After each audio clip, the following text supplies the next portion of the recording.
Good morning, all of you. Now we will be starting the next part of module number 4, transducers. What is a transducer? It is nothing but a device that converts one form of energy into another form. It is a device that converts one form of energy into another form. We saw in the previous class measurement system, there were there were three stages, there were three elements of a measurement system. One, the primary stage or the primary transducer. Second, intermediate stage or it is a intermediate transducer, and the third is a terminating device. What is the first stage? Sensor stage. Why it is called as a transducer? It is called as a transducer because it senses the input signal and converts it into some other output form. If you take the example of a thermometer which for measuring the temperature, what happens if the thermometer is dipped into the hot water? The sensor will sense the temperature as input signal. What will be the output? As soon as it senses the hot temperature, immediately the mercury level in the thermometer tube rises. This is the output signal. So displacement of mercury level in the capillary tube is the output signal. This is called as the output signal. So therefore, any transducer, it converts one form of energy into another form. That is called as a transducer. Different types of transducers are there. Some are called as active transducers. Some are called as passive transducers. What is a active transducer?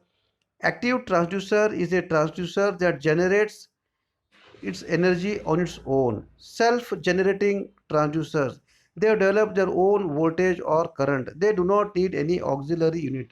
Such transducers are called as active transducers. What is a passive transducer? Passive transducers need a externally powered device. They need some device to generate voltage or current. They don't become active on themselves. Hence, they are called as passive transducers. Correct? Now, other than the active and the passive transducers, the transducers are further divided into primary transducers, secondary transducers. What is a primary transducer? Primary transducer is a transducer that first senses the input signal to be measured, then converts it into some output form. This is called as primary transducer. What is secondary transducer? Secondary transducer takes the output of the primary transducer, then it filters it, it amplifies it, it converts the variable into understandable form, then transmits it to the third stage. Such a transducer is called as secondary transducer. These transducers are classified into mechanical transducers, electrical transducers, pneumatic transducers, and electronic transducers. Now we will see what are mechanical transducers. Mechanical transducers are the transducers that make use of mechanical elements like Bourdon tubes, spiral tubes, helical tubes, and other mechanical devices such as bellows, diaphragms, etc. That is why these devices are called as mechanical transducers. These transducers are used for measuring force, pressure, displacement, force, and temperature. We see many of the mechanical transducers or the mechanical transducing elements in the diagram on the screen. The first one, the C shape, is the Bourdon tube, then the spiral tube, twisted tube. Below you see the diaphragm.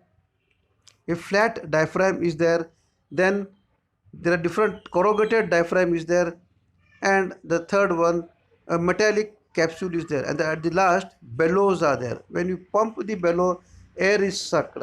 So bellows are used for pumping the oil, pumping the air out. Correct? What is a diaphragm? If you see the flat diaphragm, from one side, if the air flows, if a high pressure air enters the diaphragm will bulge, its shape will change. This For that diaphragm, some sensors are attached. They measure the pressures of the air flowing. So all these are mechanical elements. So one example of a mechanical transducer is explained below here on the diagram. Bourdon tube. Here, Bourdon tube is used here for measuring the pressure in the screen here. What is Bourdon tube? It is nothing but a C shape or elliptical shape. A Bourdon tube is a flexible tube made up of very thin, soft copper or brass material. It is very thin and flexible. Its cross-sectional area is elliptical. One end of the tube is sealed, means it is closed. Other end is open for the input purpose. So at the bottom side of the C tube, there is an open screw is there, open hole is there, through which a high pressure air enters, high pressure fluid enters. As soon as the high pressure fluid enters that tube, the tube which is in the resting condition will immediately become active, and its free end will be displaced. Its free end of the C tube will slightly move, it will get displaced. So input is high pressure air. What is the output of the Bourdon tube? Displacement of the free end. Displacement of the free end. So therefore the high pressure input air is converted into displacement of the free end of the tube. Hence the Bourdon tube is called as the primary transducer. Then the free end of this tube is connected by lever with then a cam and a set of gears. This lever, cam and the set of gears are called as intermediate stages or intermediate transducer, secondary transducer, because the displacement of the free end of the tube, then, which is very small, it is processed, it is converted in with the help of these mechanisms into some understandable form. That is why they are called as the set of gear mechanisms. The lever is called as a secondary transducer elements. Then this, at the end of the last gear, a pointer is there which is moving over the scale. So at the end of the as soon as the tube displaces, gear mechanism will operate, and then the pointer will move over the scale. What is the pointer? It is a terminating stage, third stage. The pointer will move over the scale to indicate the reading. What does that reading indicate? The reading indicates the pressure of the input air which has entered the Bourdon tube. So high pressure air enters the Bourdon tube, then the free end is connected to the mechanisms. Mechanism moves and the pointer moves over the scale. Means the pointer will measure the high pressure air over the scale. This is how mechanical elements work. This is how the mechanical transducers work.